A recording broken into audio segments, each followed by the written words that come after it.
Hello friends, இன்றைக்கி நம்ம இந்த வீடியோவில் ஒரு சூப்பரான டெசர்ட் ரெசிபி தான் பார்க்க போகிறோம். அதாவது கோகோனட் புட்டிங் ரொம்ப சிம்பிளாக ஈஸியாக செஞ்சிடலாம். அதுக்கு நான் ஒரு தேங்காவை உடைச்சி துருவி எடுத்து வச்சுருக்கேன். அதை நம்ம ஒரு மிக்சர் ஜாரில் ஆட் பண்ணிக்கலாம். அதாவது 2 கப்பு தேங்காய் துருவி வச்சுருக்கேன், அதை மிக்சர் ஜாரில் ஆட் பண்ணிக்கலாம். இப்போது அதில் 1 கப் தண்ணி ஆட் பண்ணிக்கிறேன். 1லேருந்து 1 1/2 கப் வரைக்கும் தண்ணி ஆட் பண்ணிக்கலாம். ஆட் பண்ணி நல்லா அரைச்சி எடுத்துக்கலாம். இப்போ நான் இதை அரைச்சி எடுத்துட்டேன். இதை நம்ம இப்போது நல்லா வடிகட்டி எடுத்துக்க போகிறோம். ஏன்னா நமக்கு தேங்காய் பால் தான் தேவை. அதனால் நம்ம நல்லா அதை வடிகட்டி எடுத்துக்கலாம்.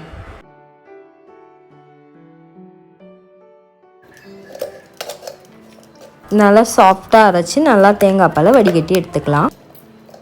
இது ஒரு ஸ்வீட் ரெசிபி மாதிரி தான் இருக்கும். சாப்பிட்றதுக்கு ரொம்ப இனிப்பாக டேஸ்ட்டாக இருக்கும். தேங்காய் பிடிக்கிறவங்களுக்கு இது ரொம்பவே பிடிக்கும். இது இன்னும் நீங்கள் ரொம்ப ஸ்மூத்தாக வடிகட்டணும்னு நினச்சிங்கன்னா கிளாத் யூஸ் பண்ணி கூட வடிகட்டி எடுத்துக்கலாம். இன்னும் ரொம்ப சாஃப்டாக இருக்கும்.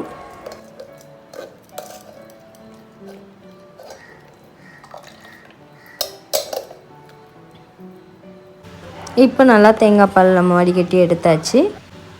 இந்த அளவுக்கு நல்லா கன்சிஸ்டன்சி கொஞ்சம் திக்காகவே எடுத்துக்கலாம். தேங்காய் பாலை நிறைய தண்ணி ஊற்ற வேண்டாம். அப்புறம் ஒரு கிண்ணத்தில் நம்ம எடுத்து வச்சிருந்த தேங்காய் பால்லேருந்து ஒரு 1/4 கப்பு தேங்காய் பால் எடுத்துக்கலாம். அதில் ஒரு 1/4 கப் கார்ன்ஃப்ளவர் மாவு ஆட் பண்ணிக்கிறேன். இப்போ இதெல்லாம் மிக்ஸ் பண்ணிக்கலாம். எந்த கட்டியும் இல்லாமல் நல்லா மிக்ஸ் பண்ணி எடுத்துக்கலாம். இந்த மாதிரி நல்லா மிக்ஸ் பண்ணிக்கலாம், எந்த லம்ஸும் இல்லாத அளவுக்கு.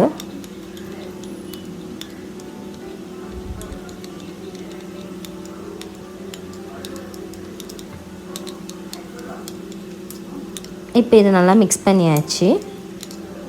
இப்போது பேலன்ஸ் இருக்கிற தேங்காய் பாலில் ஒரு 1/2 கப் சுகர் ஆட் பண்ணிக்கிறேன். அதாவது 2 கப் சுகர் ஆட் பண்ணிக்கிறேன். இப்போது நல்லா மிக்ஸ் பண்ணிக்கலாம். அந்த சுகர் நல்லா கரையட்டும்.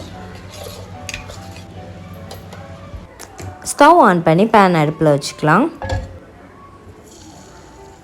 இதில் நம்ம எடுத்து வச்சிருந்த தேங்காய் பாலை ஊற்றிக்கலாம். நல்லா மிக்ஸ் பண்ணிக்கணும். மீடியம் ஹீட்டில் வச்சு பாயில் பண்ண வைங்க.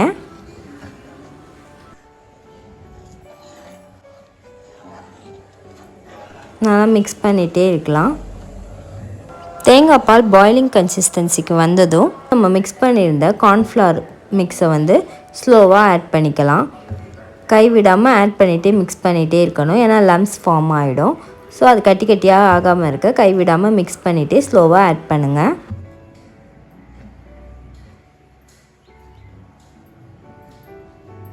ஆட் பண்ணி ஒரு மாதிரி ஸ்லோவாக வச்சுக்கோங்க அடுப்பை. ஓரளவு கன்சிஸ்டன்சி வந்ததும், கொஞ்சம் ரொம்ப திக்காயிடக்கூடாது, இந்தளவு கன்சிஸ்டன்சி வந்ததும் ஸ்டவ்வை ஆஃப் பண்ணிடலாம்.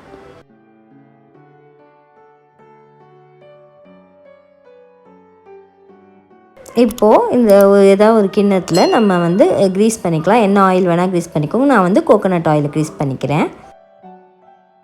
அதில் நம்ம செஞ்சு வச்சுருந்ததை ஆட் பண்ணிக்கலாம்.